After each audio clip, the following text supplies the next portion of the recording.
नमस्कार, आप देख रहे हैं द हिंद 24 न्यूज और मैं हूं आपके साथ साक्षी।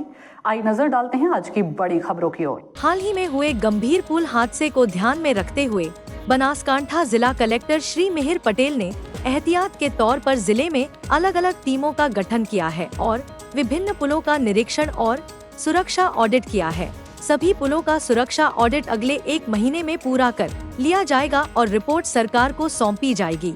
जिला कलेक्टर श्री मिहिर पटेल ने तकनीकी टीम के साथ राष्ट्रीय राजमार्ग संख्या 58 रतनपुर मेरवाड़ा पर स्थित पुल का स्थल निरीक्षण किया। उन्होंने बताया कि प्रारंभिक जांच में पाया गया है कि यह पुल गंभीर स्थिति में नहीं है। डिजाइन सर्कल टीम द्वारा विशेष तकनीकी ऑडिट के बाद आगे की कार्रवाई की जाएगी। सरकार ने रतनपुर मेरवाड़ा पर एक नए पुल के निर्माण को मंजूरी दे दी है। निविदा प्रक्रिया पूरी हो चुकी है। जुलाई 2025 के अंत तक नए पुल के निर्माण के लिए कार्य आदेश दिए जाएंगे। जिला कलेक्टर ने बताया कि बनासकांठा जिले में कुल 149 छोटे बड़े पुलों के निरीक्षण के लिए अलग अलग टीमें बनाई गई हैं, जिनमें सड़क एवं भवन निर्माण विभाग के 47, पंचायत विभाग के 28 और रेलवे के 24 पुल शामिल हैं। ये टीमें स्थल निरीक्षण और सुरक्षा ऑडिट करेंगी। उन्होंने बताया कि इकबालगढ़ स्थित खारा पुल की मरम्मत की आवश्यकता है और भारी वाहनों पर प्रतिबंध लगाने की प्रक्रिया भी शुरू कर दी गई है। पालनपुर प्रांत अधिकारी कमल चौधरी ने अधिकारियों और तकनीकी टीम के साथ वडगाम तालुका के सिसराना चित्रोदा पुल का निरीक्षण किया।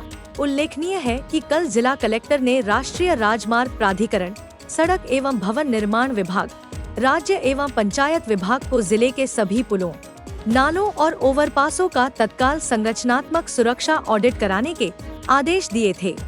તાજેતરમાં ગંભીરા બ્રિજ ખાતે જે દુર્ઘટના બની હતી ત્યારબાદ તકેદારીના ભાગરૂપે તમામ જે બ્રિજો છે એનું ઇન્સ્પેક્શન કરવા માટે અને સેફટી ઓડિટ કરવા માટે માનનીય મુખ્યમંત્રી શ્રી તરફથી સીધી સૂચના આપવામાં આવી છે।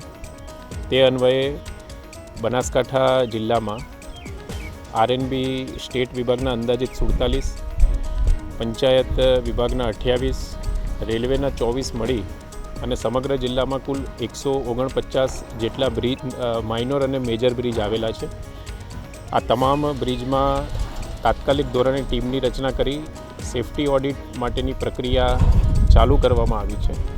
ખાસ કરીને જે ઇકબાલગઢ પાસે ખારા બ્રિજ આવેલો છે એમાં થોડુંક મરમ્મતની જરૂરત હોવાથી હાલમાં ભારે વાહનોનો પ્રતિબંધ એ બ્રિજ ઉપર મૂકવા માટેની પ્રક્રિયા ચાલી રહી છે તથા નેશનલ હાઈવે નંબર 58 ઉપર રતનપુર મેરવાડા વચ્ચે જે બ્રિજ આવેલો છે ત્યાં અત્યારે ટેકનિકલ વિભાગની ટીમ સાથે અમે જાતે સ્થળ તપાસ કરી છે।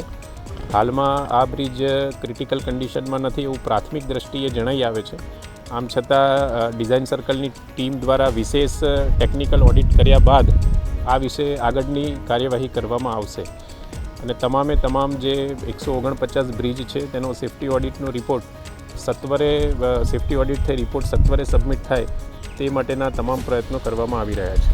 આ બ્રિજના નિર્માણની જાહેરાત પણ થઈ ચૂકી છે। સરકાર દ્વારા જે જાહેરાત કરી દેવામાં આવી છે, હવે ક્યારથી શરૂ થશે કામ અને ભાદરવી પૂનમ પણ આવી રહી છે, મહામેળો આવી રહ્યો છે, ક્યાં જૂનો બ્રિજ જે 1964માં બન્યો હતો આથી નવો બ્રિજ મંજૂર કરી દેવામાં આવ્યો છે અને એની ટેન્ડર પ્રક્રિયા પણ પૂર્ણ કરી દેવામાં આવી છે।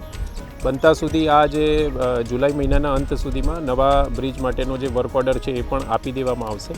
સાથોસાથ ભાદરવી પૂનમના જે મેળો છે એને ધ્યાનમાં લઈ તથા મોટાભાગના જે શ્રદ્ધાળુઓ છે આ બ્રિજ ઉપરથી પસાર થતા હોવાથી તે તમામ બાબતોને ધ્યાનમાં લઈ અને કાર્યવાહી કરવામાં આવશે। देखते रहिए द हिंद 24 न्यूज।